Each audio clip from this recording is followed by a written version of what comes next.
I once knew a nigga whose real name was William. His primary concern was making $1 million, being the illest hustler that the world ever seen. He used to fuck movie stars and sniff coke in his dreams. A corrupted young mind at the age of 13. Nigga never had a father and his mom was a fiend. She put the pipe down, but for every year she was sober, her son's heart simultaneously grew colder. He started hanging out and selling bags in the projects, checking the young chicks looking for hit and run prospects. He was fascinated by material objects, but he understood money never brought respect.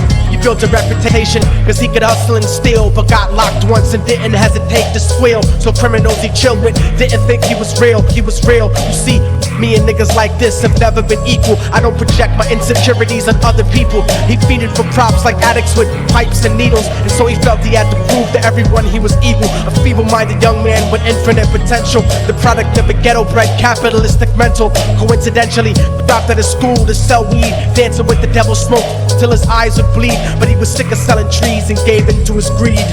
Everyone tryna be tripe, never faced the consequences. You probably only did a month for minor offenses. Ask a nigga doing life if he had another chance. But then again, there's always the wicked that knew in advance. Dance forever with the devil on a cold cell block. That's what happens when you rape, murder, and sell rock. Devils used to be gods, angels that fell from the top. There's no diversity because we're burning in the melting pot.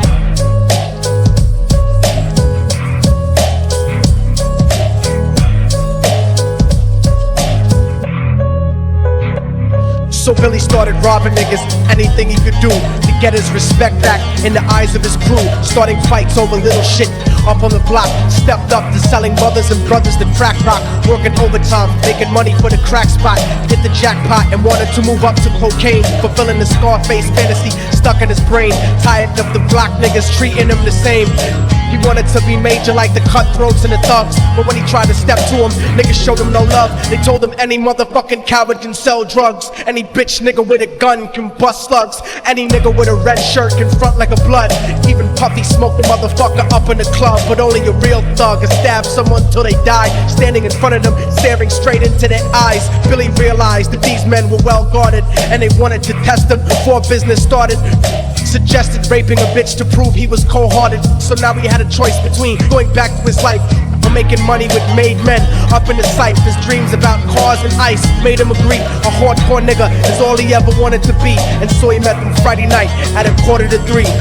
Everyone tryna be tripe, never faced the consequences. You probably only did a month for minor offenses. Ask a nigga doing life if he had another chance. But then again, there's always the wicked that knew in advance.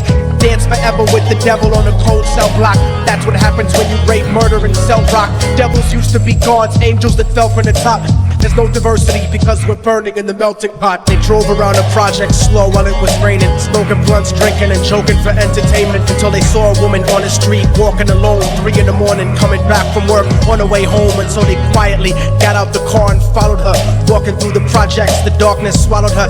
They wrapped her shirt around their head and knocked her onto the floor. This is it, kid, now you got your chance to be raw. So Billy yoked her up and grabbed the chick by the hair, dragged her into a lobby that had nobody there. She struggled hard, but they forced her to go up the stairs. They got to the roof and then held her down on the ground, screaming, "Shut the fuck up and stop moving around." The shirt covered her face, but she screamed and clawed. So Billy stomped on the bitch till he broke in her jaw. Them dirty bastards knew exactly what they were doing. They kicked her until they cracked her ribs and she stopped moving, blood leaking through the cloth. She cried silently, and then they all proceeded to rape her violently. Billy was made to go first, but each of them took a turn, ripping her up and choking her until her throat burned. A broken jaw mumbled for God, but they weren't concerned.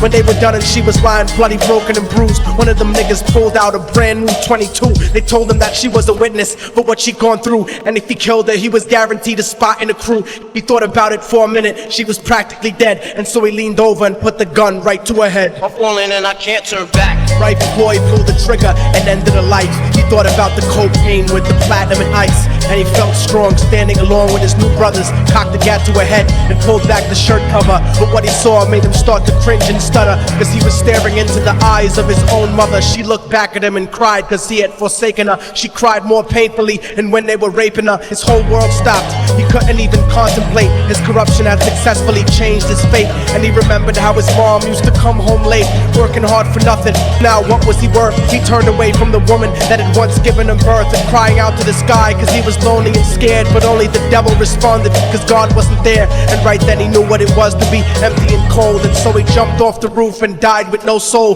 They say death takes you to a better place, but I doubt it. After that they killed his mother and never spoke about it. And listen, cause the story that I'm telling is true, cause I was there with Billy Jacobs and I raped his mom too. And now the devil follows me everywhere that I go.